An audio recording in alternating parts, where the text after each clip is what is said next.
Hello, আসসালামু আলাইকুম। আপনারা যারা ২০২৪ সালে অর্থনৈতিক শুমারি করবেন, তাদের জন্য আমার এই ভিডিওটি। আপনারা প্রশ্নপত্রে যাওয়ার পরে আপনারা এরকম একটি নমুনা পাবেন। এখানে দেওয়া আছে ইউনিটের প্রকার। আমি আপনাদেরকে দেখাবো কৃষি বহির্ভূত অর্থনৈতিক কর্মকাণ্ড সম্পন্ন খানা কিভাবে করতে হয়। আমার কৃষি বহির্ভূত অর্থনৈতিক কর্মকাণ্ড সম্পন্ন খানা হিসেবে আমি আজকে নিয়েছি আম যে একজন মহিলা যিনি ঘরে বসে কাপড় তৈরি করেন। সেলাই মেশিনের মাধ্যমে কাপড় সেলাই করেন। এখন ইউনিটের ২ নম্বর প্রশ্নে দেওয়া আছে ২.১.১ ইউনিটটি অন্যান্য খানা কিনা? আমরা এখানে অনেকে ভুল করব। এটা খুবই গুরুত্বপূর্ণ একটি বিষয়। যারা শহরে এবং গ্রামে খানাঘর করতে যাবেন তাদের অধিকাংশের ক্ষেত্রে দেখবেন, শুমারি করতে যাবেন তাদের অধিকাংশ ক্ষেত্রে দেখবেন শহরে এবং গ্রামে অনেক মহিলা ঘরে বসে থেকে কাপড় তৈরি করেন বা অনলাইনে বিজনেস করেন। তো এই ক্ষেত্রে আমাদের এই ব্যাপারগুলো ভালোভাবে খেয়াল করতে হবে। এটা অন্যান্য খানা কিনা? অন্যান্য খানা বলতে আমরা বুঝি যে যারা মসজিদে বা মসজিদের খানা এবং যিনি মেসে থাকেন, মেসে কয়েকজন মিলে একসাথে থাকেন, এদের খানা হয় অন্যান্য খানা। তো এক্ষেত্রে আমরা, যেহেতু আমি কাপড় সেলাই করেন মহিলাটি, আমি এখানে এটা অন্যান্য খানা দিব না, এটা হবে না। তারপর দেখেন ইউনিটের অর্থনৈতিক কর্মকাণ্ডটি কোথায় হয়। এটি যেহেতু মহিলাটি ঘরে বসে কর্মকাণ্ডটি করে থাকেন, তাই এটি খানাই হবে। আর ভ্রাম্যমাণ বলতে আমরা বুঝি যারা ঝালমুড়ি বিক্রি করেন, হেঁটে হেঁটে বিক্রি করেন, এক জায়গায় থাকেন না, বিভিন্ন স্থানে যান, যেমন ঝালমুড়ি বিক্রি করেন, তারপরে ফেরিওয়ালা, ওদেরটা হবে ভ্রাম্যমাণ। ঠিক আছে, এখন দেখুন ২.৪ ইউনিটের অর্থনৈতিক কর্মকাণ্ডের ধরন। যেহেতু উনি কাপড় সেলাই করেন, তাই এটা হবে সেবা। আর শিল্প কি, আমরা ভালো করে শিল্পের একটি প্রশ্নের বর্ণনা আছে, বর্ণনাটি পড়লে আমরা জানব। সেটি সেটি সাধারণত হয় যিনি প্রতিষ্ঠানে কাঁচামালের মাধ্যমে উৎপাদন করেন এবং তা বিক্রি করেন, সেটি হবে শিল্প। কিন্তু আমার এটি উনি ঘরে বসে থেকে উনি সেলাই কাজ করেন, এই জন্য এটা হবে সেবা। আমি সেবা সিলেক্ট করলাম। ইউনিটের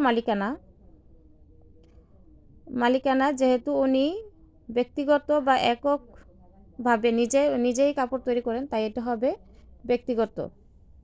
হ্যাঁ, তারপর দেখুন এখানে অনেকগুলো অপশন আছে, আপনারা ভালোভাবে দেখে যেটির সাথে মিলে অপশনটি সেটি দেওয়ার চেষ্টা করবেন। ইউনিটের পরিচিতি ইংরেজিতে লিখুন। এখানে অবশ্যই ইংলিশে লিখতে হবে, যেহেতু যিনি সেলাই কাজ করেন তার নাম আমি এখানে দিলাম। ওনার নাম জিজ্ঞেস করে নাম দিবেন। তারপর বাড়ি বা মার্কেটের নাম, উনি যেই বাড়িতে কাজ করেন সেই বাড়ির নাম এখানে দিয়ে দিবেন। হতে পারে সৈয়দ বাড়ি, হতে পারে বড় বাড়ি বা এরকম। তো বাড়ির পূর্ণাঙ্গ ঠিকানা দিবেন। সেক্ষেত্রে আপনি বাড়ির নামটির সাথে গ্রামের নাম বা পাড়ার নাম অ্যাড করতে পারেন।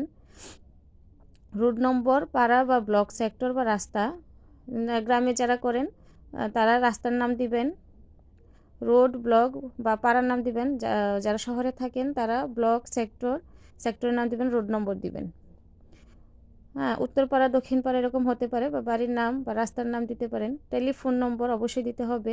ইমেল নম্বর যদি থাকে দিবেন, না থাকলে স্কিপ করলে সমস্যা নেই। ইউনিটের ধরন, যেহেতু মহিলা সেলাই করেন তাই আমি মহিলা দিয়েছি, যদি পুরুষ সেলাই করেন পুরুষ দিবেন, হিজড়া হলে হিজড়া। ইউনিটের প্রধানের বয়স, এখানে ওনার বয়স জিজ্ঞেস করে নেবেন, ওনার বয়স কত। তো অ্যাকুরেট যে বয়সটা ওটা দিবেন, এখানে মাস উল্লেখ করা যাবে না। ইউনিটের প্রধানের সর্বোচ্চ শিক্ষা কোড নির্বাচন করুন। ওনার শিক্ষাগত যোগ্যতা এখানে দেখবেন, এখানে টাচ করার পর দেখবেন যে অনেকগুলো শিক্ষাগত যোগ্যতা এসেছে, ওনার সাথে যেই যোগ্যতাটা মিলে সেটা দিবেন। যদি 8 পাস হয় বা 2 পাস হয়, হ্যাঁ, 2য় শ্রেণী পাস হয়, তাহলে এটা দিবেন।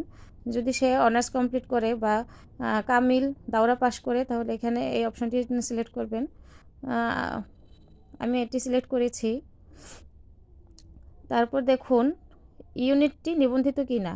সাধারণত যারা ঘরে বসে সেলাই কাজ করেন তাদের কাজকর্ম নিবন্ধিত থাকে না, এই জন্য না। ইউনিটে নিয়োজিত জনবলের প্রকার, যেহেতু একজন মহিলা কাজ করেন তাই আমি একজন মহিলা দিয়েছি। দেখুন আমাদের মোট হিসাব অটোমেটিকলি চলে এসেছে। এরপর ইউনিটের জনবলের লেভেল, উনি কি দক্ষ না অদক্ষ। যেহেতু উনি নিজে সেলাই কাজ করেন অবশ্যই দক্ষ, তাই আমি মহিলা দিয়ে দক্ষতে আগে এখানে ক্লিক করতে হবে। এখানে টাচ করার পরে তারপর আমাদের এখানে টাচ করবেন। দেখুন আমি এখানে টাচ করার পর আমি এখানে অঙ্কে লিখতে পারছি, যেহেতু মহিলা আমি এখানে 1 দিলাম। তারপর দেখুন অটোমেটিক্যালি মোট হিসাব চলে আসছে। এরপর দেখুন ইউনিটের প্রতিবন্ধী জনবল আছে কি, যদি উনি প্রতিবন্ধী হন তাহলে হ্যাঁ দিবেন। দেখুন হ্যাঁ হ্যাঁ অপশানে দেওয়ার পর কি আসে, এই তো। আর যদি না না হয় তাহলে না দিবেন। ঠিক আছে, হ্যাঁ দিলে আমাদের প্রশ্ন আর একটু বাড়ে। বিদেশি জনবলের সংখ্যা 0 মোট হতে পারে না, পারবে না, দেখছেন। আচ্ছা আচ্ছা প্রতিবন্ধী যে হ্যাঁ হ্যাঁ দিলে কি আসে, দেখুন না না আমি না দিয়েছি। এখন দেখুন ইউনিটে বিদেশি জনবল আছে কি, বিদেশি জনবল যদি থাকে হ্যাঁ দিবেন, আর না হলে না দিবেন। হ্যাঁ দিলে আমাদের একাধিক প্রশ্ন আসে। দেখুন বিদেশি জনবলের সংখ্যা, এরপর কোন দেশে বসবাস করে। আমাদের অধিকাংশ ক্ষেত্রে আমরা বিদেশি জনবল সংখ্যা পাবো না, এজন্য না দিয়েছি। আর হ্যাঁ হলে অবশ্যই হ্যাঁ দিতে হবে।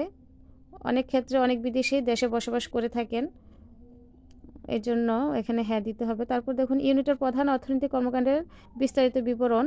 এখানে ব্যক্তিগত উদ্যোগে কাপড় তৈরি করা হয়।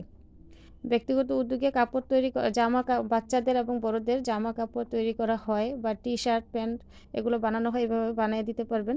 এটা খুবই গুরুত্বপূর্ণ একটি বিষয়। এখানে কর্মকাণ্ডের বিস্তারিত বিবরণ বলতে আমাদের 30টি লেটারে অবশ্যই লিখতে হবে। কমপক্ষে 30টি লেটার যদি না লিখি আমাদের এটি সাবমিট হবে না।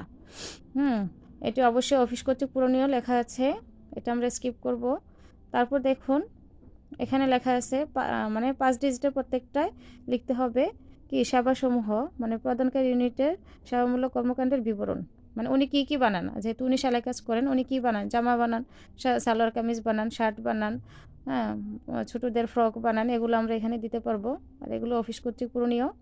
ইউনিটের স্থায়ী সম্পদের মূল্য, জমি ও কারখানার ভবন ব্যতীত।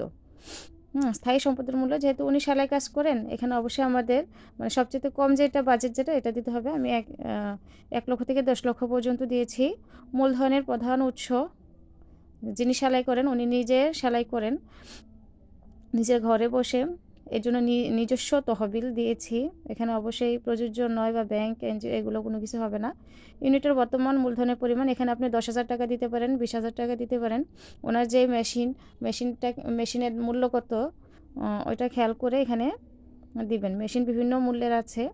তারপর ইউনিটের বর্তমানে ঋণ, ওনার ঋণ থাকতে পারে এখানে 1,000, 2,000 বা 1,500, যেরকম ঋণ থাকে ওনার কাছে জিজ্ঞেস করে সর্বনিম্ন ঋণটা এখানে উল্লেখ করবেন। তারপর ইউনিটের বর্তমানে প্রবাসী বাংলাদেশিদের বিনিয়োগ আছে কি, যেহেতু সেলাই কাজ করেন এখানে বিনিয়োগ অবশ্যই থাকবে না, এই জন্য না। ইউনিটের বিদ্যুৎ সুবিধা সংযোগ প্রধান উৎস, জাতীয় গ্রিড দিয়েছি।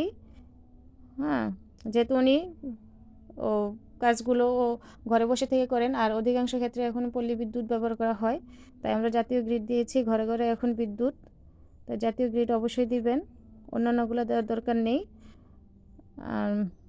ইউনিটের হিসাবের ব্যবস্থা, উনি যেহেতু সেলাই কাজ করেন এখানে দৈনিক বা অন্যান্য যে কোনো একটা সিলেক্ট করতে পারবেন। ইউনিটের বেতন বা মজুরি প্রদানের ধরন, উনি যেহেতু সেলাই কাজ করেন ওনার অবশ্যই টাকা উপার্জন করেন, তাই এখানে অন্যান্য বা দৈনিক দুইটাই দিতে পারেন, বা অন্যান্য দিয়ে রাখতে পারেন। ওখানে আমি অন্যান্য দিয়েছি, আমি তাই এখানেও অন্যান্য দিয়েছি। ইউনিটের বেতন মজুরি প্রদানের প্রধান পদ্ধতি, সেলাই কাজ যারা করেন তারা ক্যাশের মাধ্যমে টাকা নেন, তাই ক্যাশ দিয়েছি। দ্রব্য পণ্য স্থায়ী বাজারে বিক্রির ক্ষেত্রে বিক্রয় পদ্ধতি, উনি খুচরা এবং পাইকারি উভয় কোনোভাবে বিক্রি করেন না, উনি সেলাই কাজ করেন, সেলাই করে উনি দেন, তাই এখানে প্রযোজ্য নয়।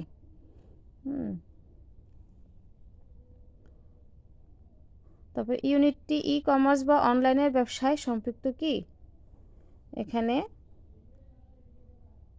হা দিয়েছি। হ্যাঁ হলে কিসের মাধ্যমে, উনি যদি অনলাইনে বিক্রি করে থাকেন তাহলে এখানে আবার গ্রাহক সেবা দিতে হবে।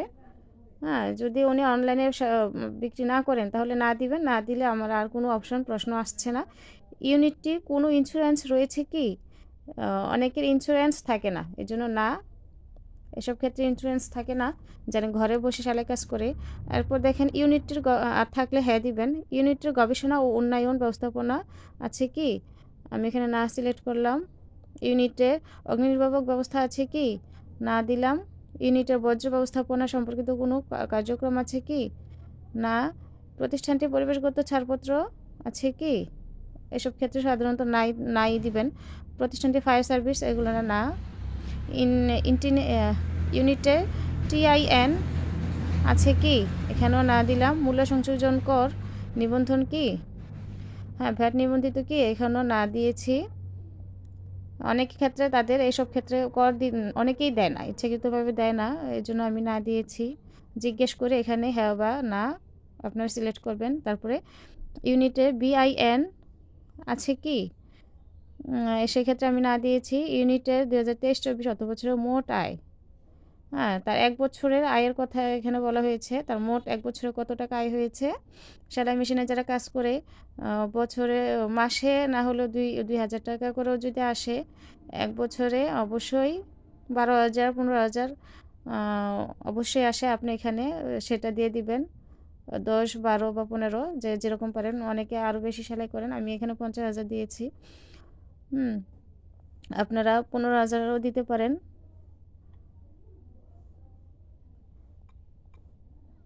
এই তো 15,000 টাকা। তো অর্থবছরের মোট ব্যয়, ওনার কত টাকা ব্যয়, হ্যাঁ, অর্থবছর 1 বছরে কত টাকা ব্যয় হয়, অবশ্যই ব্যয় আয়ের তুলনায় কম হবে। তাই আমি এখানে ব্যয় দিলাম।